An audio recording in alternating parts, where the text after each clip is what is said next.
Saudi Arabia and the other Gulf states, they're actually engaging in some kind of rapprochement brokered by China recently. So unless the U.S. preempts a war, then all of those Gulf states will become targets for an Iranian retaliation because they have U.S. bases in them.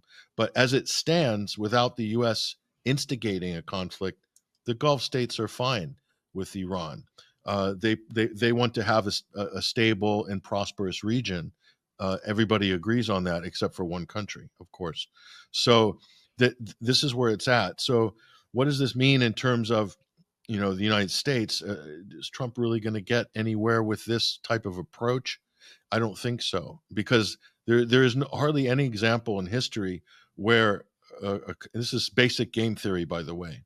If you study to be a diplomat or you're into negotiations, the business of nations, not the business of property developers in the tri-state area, okay, or golf courses in Florida. And game theory shows, not suggests, shows that if a country is threatening another target country with collective punishment or violence or an attack, either at that moment or later down the road, the chances of them complying with whatever conditions are being imposed is almost zero. Okay, that's every single case study in history, plus every theoretical model. These are people with no diplomatic experience, who don't know anything of what I just explained to you, and they're in charge of making policy.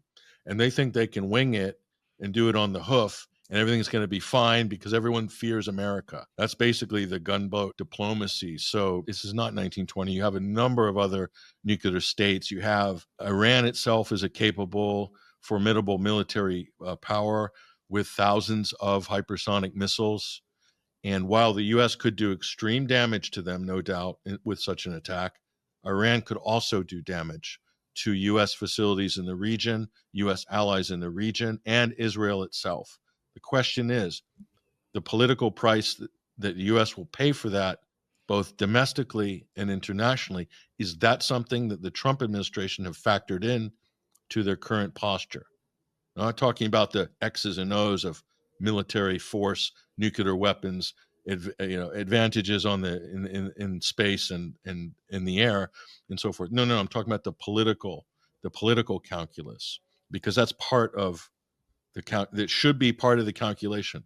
If things go haywire in the region and the region and the world descend into a bigger conflict, who's going to get blamed for it? Not the Iranians.